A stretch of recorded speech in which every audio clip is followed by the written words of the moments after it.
44년 만에, 무려 44년 만에 따님을 찾은 어머니의 이야기였습니다. 그 뉴스의 내용을 살펴보니까요, 이분이 1975년 5월 9일에 이 어머니께서 이제 집에 있는 동생 둘을 데리고 시장에 가는 길에 이제 이 따님에게 같이 가자고 이야기했는데, 그때 당시 6살 난 이 따님은 엄마하고 동생은 시장 가도록 하고 자기는 집에서 놀겠다고 그렇게 이야기를 했다는 거예요. 그때 당시에 이 엄마가 사준 예쁜 꽃신을 신고 놀러 다니는 것을 아주 즐겼던 아이였는데, 이제 어머니는 늘 그렇게 해왔고 또 집에 가까운 곳에 할머님 댁이 있어서 걱정하지 않고 그렇게 딸을 두고 동생들만 데리고 시장에 가셨다는 거예요. 갔다 왔는데 집에 아무도 없어서 처음에는 없어서 그냥 의아하게 생각했는데, 가까운 할머니 집에 가서 종종 자고 오기도 하니까 그렇게 했나 보다 생각하셨다는 거예요. 그런데 그 다음 날이 되어도 오지 않고 그제서야 딸이 없어진 사실을 알고 이제 곳곳에 돌아다니면서 찾기 시작하셨어요. 무려 2년 동안 정말 발톱이 빠질 만큼 그렇게 여기저기 다니시면서 정말 정신 나간 여자처럼 그 잃어버린 딸을 찾기 위해서 그렇게 애쓰셨다는 거예요. 그런데 그렇게 노력하고 찾으려고 발버둥 쳐봤지만 딸을 본 사람도 또 딸의 흔적도 발견하지 못했던 거예요. 그러던 어느 날, 2년쯤 지난 어느 날, 심신이 다 쇠약해지고 피곤해져서 너무나 지쳐있을 그때 갑자기 마음 가운데 두려운 마음이 생긴 거예요. 어떤 마음이냐면, 내가 이 딸 찾으러 돌아다니라고 지금 집에 있는 두 자식들, 이 자식들까지 잃어버리면 어떡하나, 그런 두려움이 생기더라는 거예요. 그래서 눈물을 머금고 이제 남아있는 두 자식들을 위해서 이제 그 잃어버린 딸 찾기를 그만두고 집으로 돌아가셨다는 거예요. 여러분, 그러나 생각해 보십시오. 눈만 감아도 눈에 아른거리는 그 딸아이, 그 6살 난 그 딸아이의 모습이 왜 기억이 나지 않겠습니까? 집에 있지만 또 먹고 살기 위해서 그 가정 생활을 하셔야 되겠지만, 또 동생들을 키우느라고 수고하고 애쓰셔야 되겠지만, 그 44년의 세월 단 하루도 한순간도 딸을 잊은 적이 없었을 것입니다. 그 자녀를 잃어버린 분들의 말씀을 들어보니까 차라리 내 눈으로 자식이 죽은 것이라도 보았으면 마음이 시원하겠다는 거예요. 이 자식이 지금 집을 떠나서 어디에서 누구한테 무슨 일을 당할지, 살았는지 죽었는지 그 소식조차 들을 수 없는 그 상황이 너무나 괴롭다는 거예요. 아마 이 어머님도 그와 같은 고통의 세월을, 44년의 세월을 보냈을 것입니다. 이 따님께서 하시는 말씀을 들어보니까요, 6살 때여서 잘 기억은 나지 않는데, 기억나는 것은 경찰 아저씨가 자기를 기차를 태우고 제천으로 데려다 줬다는 거예요. 그 왜 글로 보냈냐 이야기를 들어보니까 그쪽에 보육시설이 하나 있었는데, 거기에 이제 실종된 아이니까, 부모를 잃어버린 아이니까 거기에 이제 위탁해서 맡겨놓은 거예요. 그런데 그곳에 있는 동안에도 밥도 제대로 먹지 못하고 시설이 너무나 열악해서 너무나 힘들게 지냈던 기억이 난다는 거예요. 그런데 그 시설에 들어간 지 한 2년쯤 되었을 때에 이제 그 시설에 있는 다른 친구들과 같이 이제 해외로 입양을 가게 됐어요. 이분이 가신 곳이 미국입니다. 좋은 양부모님을 만났습니다. 그곳에서 이제 교육의 기회를 얻어서 열심히 공부하여서 가정을 꾸리고 또 직장을 잡고 간호사로 일하게 되고 자녀들을 낳아서 이제 자녀들도 잘 자랐다는 거예요. 그러다가 이제 이 입양인들이 자신의 DNA를 등록하는 기관이 있는데, 거기에 마침 DNA를 등록하였더니 이 어머니와 같이 매치가 되어서 소식이 전해지고, 그리고 이제 비로소 만나게 되었다는 거예요. 이 어머니께서요, 그 44년 만에 따님을 만날 때 마음 가운데 얼마나 많은 말들을 하시고 싶었겠어요. 그런데 그 뉴스에 나와 있는 그 장면을 보니까 이 어머니가 그 따님을 딱 보는 순간 그 이름을 먼저 부르고 달려가서 그 얼굴을 비비며 하시는 말씀이, 그동안 어떻게 살았냐, 그동안 어떻게 살았냐, 그 말씀만 하시더라고요. 그리고 이어서 하시는 말씀이 너무 미안하다, 너무 미안하다, 내가 미안하다, 내가 잘못했다, 그 말씀만 하고 계신 거예요. 그 어머님의 애타는 마음, 그 44년의 인고의 세월을 참고 또 참고 눈물을 삼키고 또 삼키고 마음의 그 상처와 그 후회와 그 한을 누르고 눌러서 마침내 그 따님을 만나게 되었을 그 어머님의 그 마음이 조금이나마 느껴지는 장면이었습니다. 우리 아버지 하나님의 마음이 그러하리라 저는 생각했습니다. 하나님께서 하나님의 형상으로 하나님 손으로 친히 빚어 만드신 존재가 사람 아닙니까? 보시기에 심히 좋았다고 말씀하셨던 바로 이 사람이 하나님 앞에 범죄함으로 말미암아 하나님의 품을 떠나버린 거예요. 죄로 말미암아 하나님과 원수되어진 것입니다. 돌아오기를 오매불망 기다렸던 탕자를 기다리는 아버지의 심정으로 우리 하나님께서 얼마나 우리를 오랫동안 기다리셨을까요? 얼마나 그 세월을 눈물을 삼키며 아픔을 삼키며 괴로움을 삼키며 기다리셨을까요? 그리고 마침내 우리가 주님 앞에 나와 예수를 그리스도로 고백하며 이제 하나님의 자녀로 거듭난 삶을 시작하게 될 때 우리 하나님의 마음이 얼마나 기뻤을까요? 내가 그렇게 찾고 또 찾고 찾았던 내 아들, 내 딸, 그 오랜 세월 동안 내가 눈물을 먹으면서 내가 인내하고 그 고통을 곱씹고 그 마음의 한을 다스렸던 그 딸, 그 아들 이제 돌아와 아버지 품에 안기게 되어질 때 우리 하나님의 기쁨이 얼마나 컸었을까요? 사랑하는 성도님, 우리를 하나님께서 그와 같이 기다리셨고 우리가 그렇게 돌아올 때 우리 하나님께서 그렇게 기뻐하셨습니다. 우리가 하나님의 그 기쁨을 알게 되어질 때 우리 하나님의 그 마음을 알게 되어질 때 오늘 드리는 이 예배의 자리가 그냥 나와지는 자리가 아니라 바로 그 크신 은혜와 사랑에 대한 믿음의 고백으로 감사와 기쁨과 찬양으로 우리 하나님 앞에 영광 돌리는 복된 자리가 될 줄로 믿습니다. 여러분, 우리의 삶의 자리에 많은 문제가 왜 없겠어요? 우리가 그럴 때마다 눈을 들어 주님을 바라보아야 할 것입니다. 나를 사랑하셔서 오늘날까지 나를 지켜주시고 나를 구원하여 주신 하나님 아버지 생각해 보면 다시 믿음의 용기가 생기는 거예요. 다시 일어날 힘이 생기는 거예요. 다시 생명의 길, 소망의 길이 눈에 보이는 거예요. 하나님께서 크신 은혜를 베풀으셔서 믿음으로 승리하는 우리 귀한 성도님들로 세워주실 줄로 믿습니다. 오늘 성경 말씀에서 시인은 이렇게 고백합니다. 1절 말씀에 보니까 새 노래로 여호와께 찬송하라. 그는 기이한 일을 행하사 그의 오른손과 거룩한 팔로 자기를 위하여 구원을 베푸셨음이로다. 아멘. 여기에 나와 있는 이 말씀에서 우리가 먼저 살펴볼 단어는 바로 이 기이한 일이라고 말하는 것입니다. 이것을 쉬운 말로 표현하면 기적이라고 이야기할 수 있어요. 놀라운 일, 기적이라고 이야기할 수 있습니다. 그 의미를 조금 깊이 새겨보면 이것은 인간의 능력을 초월한 일이라는 거예요. 우리의 힘으로 감당하지 못할 일이라는 거예요. 우리의 생각으로 판별할 수 없는 일이라는 거예요. 그런 일들을 하나님께서 행하셨고 그 결과 우리가 구원을 얻게 되었다라고 오늘 1절 말씀은 우리에게 가르쳐 줍니다. 예수를 믿는다는 것은 그렇기 때문에 우리에게서 난 일이 아닙니다. 내가 지혜롭고 내가 착하고 내 인생이 그래 해서 내가 이러한 것을 선택하고 결정하여서 예수를 믿게 되었다고 성경은 이야기하지 않습니다. 하나님께서 기적과 같은 일들을 우리의 인생 가운데 행하셨고 그 일의 결과로 우리가 구원을 받는 하나님의 자녀가 되었다고 오늘 이 말씀은 우리에게 가르쳐 줍니다. 마태복음 16장 16절 17절 말씀에 우리가 너무나 사랑하는 귀한 믿음의 고백이 있습니다. 시몬 베드로가 대답하여 이르되 주는 그리스도시요 살아계신 하나님의 아들이시니이다.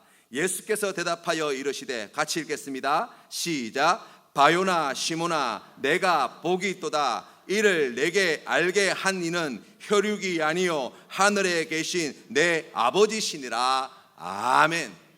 여러분, 우리가 이 믿음을 가지게 된 거예요. 우리가 하나님의 은혜로 이 구원을 받게 되어진 것입니다. 얼마나 감사하고 놀라운 일인지요. 오늘 세례를 받으신 이용희 성도님과 어제 세례 문답을 하는 자리에서 하나님의 큰 능력과 은혜를 함께 나누게 되었습니다. 우리 이용희 성도님은 불교 집안에서 사셨어요. 가족들 모두가 다 예수를 믿지 않고 다 독실한 불교 신자도 계시고 그러한 분위기 속에서 사셨습니다. 뿐만 아니라 이용희 성도님은 사시는 동안 교회에 대해서, 예수님에 대해서 한 번도 관심을 가진 적이 없으셨다고 말씀하셨습니다. 어릴 때 잠깐 교회를 다녔던 기억은 있지만 말입니다. 그 뒤로는 한 번도 교회에 대해서, 예수님에 대해서 진지하게 생각해 보신 적이 없다는 거예요. 그렇게 사시다가 뜻하지 않는 사고를 당하셨습니다. 약 한 20일 정도 의식이 없이 병상에 누워 계셨습니다. 의사 선생님은 더 이상 소망이 없다고 이미 예단해 놓고 계셨어요. 의식이 돌아와도 몸이 불구가 되어지거나 하반신 마비가 되어질 것이고, 의식이 돌아오지 않는다면 이걸로 끝이 될 것이라고 그렇게 가족들에게 말씀하셨다는 거예요. 20일 동안 의식도 없이 깊은 어둠 속에서 계셨던 이용희 성도님은 기적과 같이 20일 후에 깨어나셨어요. 깨어난 뒤에 이용희 성도님께서 무엇을 하셨나 말씀을 들어보니까 그 병원에서 예배드리는 예배 처소를 찾아가서 예배를 드리셨다는 거예요. 아니, 교회에 대해서, 예수님에 대해서 생각지도 않은 분이 어떻게 그러한 일이 일어날 수 있습니까? 말씀을 들어보니까 그 20일 의식이 없는 상태에서 이용희 성도님에게 하나님께서 크신 은혜를 베풀어 주셨어요. 환상을 보셨습니다. 깨어나셨을 때에 누워 계시는 동안 보았던 그 환상이 너무나 선명하게 기억되더라는 거예요. 그리고 그 환상 중에 이용희 성도님께서 하나님 앞에 드렸던 3가지 약속이 있었대요. 그 첫 번째가 제가 교회에 출석하겠습니다. 두 번째가 담배를 끊겠습니다. 세 번째가 술을 끊겠습니다라고 약속을 하셨다는 거예요. 의식이 돌아오시고 난 다음에 그 약속도 너무나 생생하게 기억이 나셨다는 거예요. 그래서 그 뒤로 실제로 하루에 3갑씩 태우시던 담배를 완전히 끊으시고 일주일에 5일에서 6일은 새벽 2시까지 늘 술을 마시며 사셨던 우리 어르신께서 이제 완전히 술을 끊고 신앙생활을 새롭게 시작하시게 된 거예요. 그때 우리 이정선 집사님께서 우리 교회를 소개해 주셨고 기쁨으로 함께 나와서 이곳에 등록하여서 오늘날까지 신앙생활 잘 하시고 이제 오늘 세례를 받게 되어진 것입니다. 여러분 어떻습니까? 하나님께서 한 사람을 구원하시기 위해서 얼마나 놀라운 일을 행하시는가. 우리 오늘 하나님 앞에 귀한 믿음으로 세례를 받은 이용희 성도님의 삶의 한 자락을 통해서 하나님의 그 기이한 일을 우리가 함께 보게 되어지는 것입니다. 그러나 우리가 잊지 말아야 할 것이 있습니다. 그것이 무엇입니까? 나도 구원받을 때 하나님께서 그와 같은 놀라운 은혜를 베풀어 주셨다는 거예요. 우리 하나님의 기이하신 일이 나의 삶 가운데 이루어져서 바로 우리가 예수를 그리스도로 고백하는 믿음의 사람이 되었다는 것입니다. 어떻게 알 수 있습니까? 여러분, 어떤 분들은 어릴 때부터 모태신앙이 되어서 신앙생활을 어릴 때부터 해와서 제 인생을 돌아보면 어릴 때부터 자연스럽게 신앙생활하는 것이 당연한 것처럼 여겨져서 그렇게 신앙생활을 했습니다 라고 이야기할 분이 계신지 모르겠습니다. 그러나 여러분 가만히 생각해 보세요. 그러면 부모님은 어떻게 예수님을 믿게 되었습니까? 부모님의 부모님은 어떻게 신앙생활을 시작하게 되었습니까? 여러분, 우리의 인생 걸음이 내 뜻대로 될 것 같고 내 마음대로 될 것 같지만 그러나 우리가 하나님 앞에 겸손하게 고백해야 될 것이 있어요. 우리의 인생 걸음을 하나님께서 인도하고 계시다는 거예요. 우리 한 사람의 삶을 하나님께서 빚으시고 계시다는 거예요. 그래서 교회에 대해서, 예수님에 대해서 생각조차 하지 않았던 우리 이용희 성도님 같은 분이 정말 기적과도 같이 환상 가운데에 하나님의 음성을 듣고 하나님을 만나고, 그리고 그 귀한 믿음의 고백으로 신앙생활을 새롭게 출발하는 놀라운 역사가 일어났던 것처럼 우리의 삶의 자리에도 그와 같은 은혜, 그 크신 사랑, 그 놀라운 기적으로 말미암아 우리가 예수 믿는 사람이 되었다는 것을 믿으시기를 바랍니다. 구원하다고 하는 말의 의미를 살펴보면 그 말의 어원에 가지고 있는 뜻은 넓게 만들다, 충분하게 하다라는 뜻을 가지고 있다고 합니다. 이 말의 반대 개념을 살펴보면 제한되다, 고통이 야기되다, 이런 뜻이라고 이야기할 수 있어요. 시편 23편 1절 말씀부터 우리가 살펴보면 우리가 너무나 사랑하는 말씀이지요.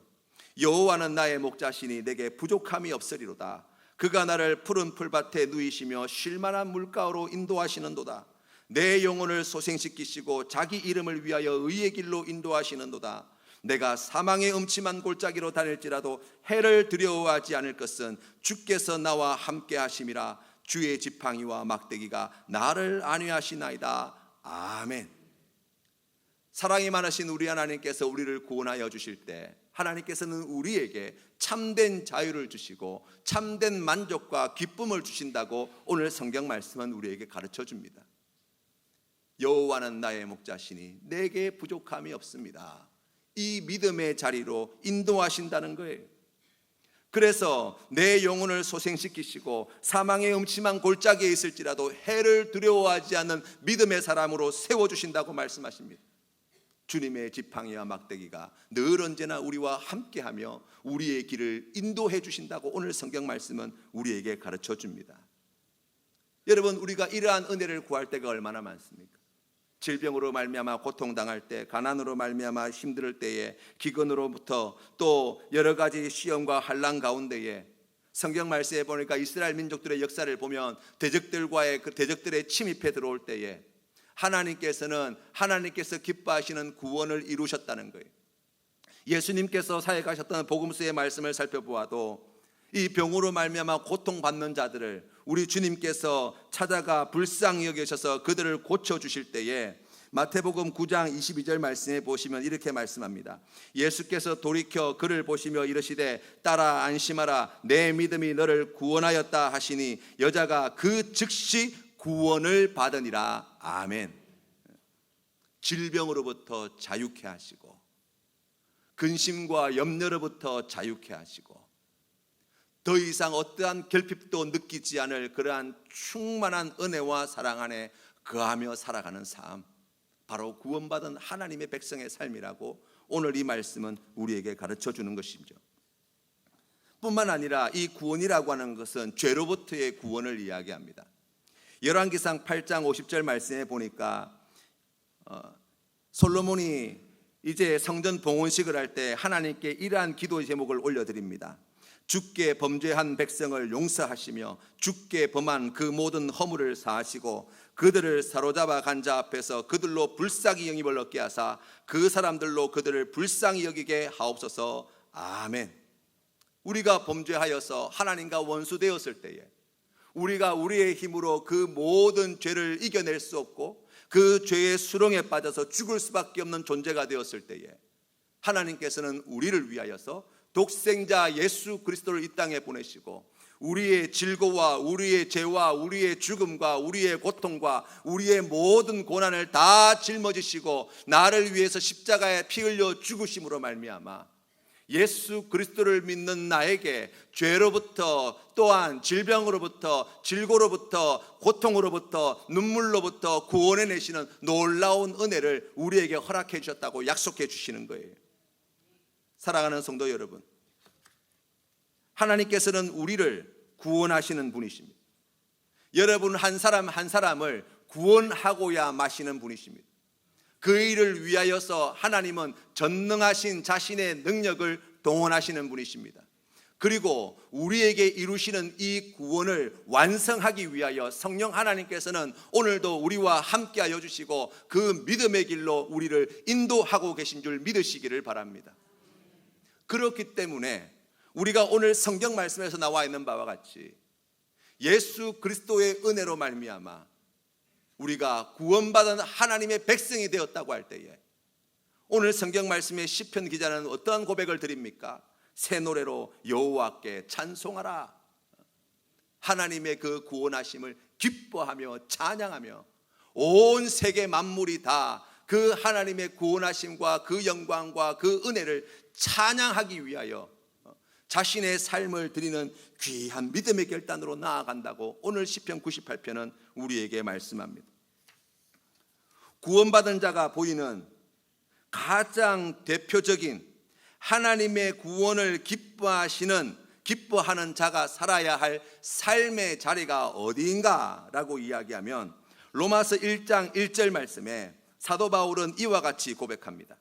예수 그리스도의 종 바울은 사도로 부르심을 받아 하나님의 복음을 위하여 택정함을 입었으니, 하나님께서 나를 불러주시고 하나님께서 나를 구원하여 주신 그 기쁘신 뜻, 하나님의 복음을 위하여 내가 택함 받은 자임을 깨달아 그 사명을 위하여서 자신의 생명도 아끼지 아니하고 예수 그리스도의 복음을 위하여 자신의 삶을 온전히 드렸던 이 사도 바울이야말로 그 구원의 은혜를 아는 자요, 그 구원의 기쁨 가운데 있었던 자요, 그 구원의 기쁨을 이기지 못하여서 자신의 삶을 통하여 하나님께 귀한 찬양으로 영광 올려드린 자라 우리가 고백하게 될 것입니다. 사랑하는 성도 여러분, 오늘 하나님은 우리를 이와 같은 은혜의 자리로 부르고 계십니다.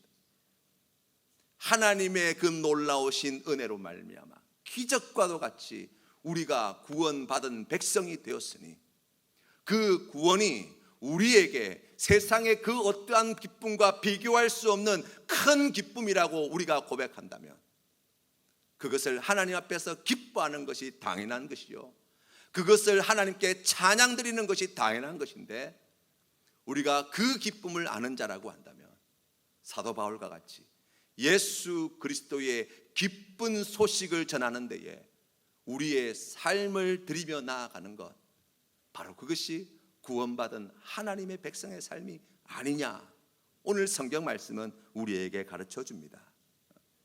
사랑하는 성도 여러분, 누가 예수 그리스도의 복음을 전합니까? 이 구원의 기쁨이 있는 자가 예수 그리스도의 복음을 전하는 것입니다.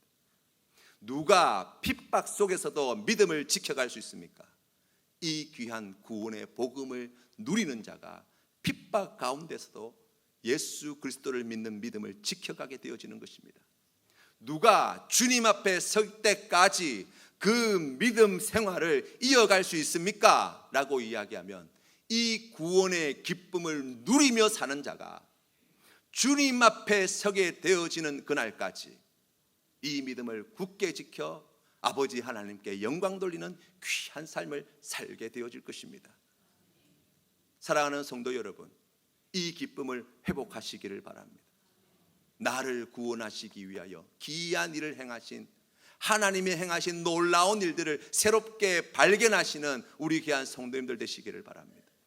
그래서 매일매일의 삶이 기쁨이 넘치고 감사가 넘치고 주신 이 기쁨으로 고통을 이기고 실패를 이기고 죄악과의 싸움에서 승리하며 하나님께서 기뻐하시는 거룩한 길을 찬양하며 하나님과 함께 동행하시는 우리 귀한 성도님들 다 되시기를 주님의 이름으로 축원합니다. 같이 기도드리겠습니다.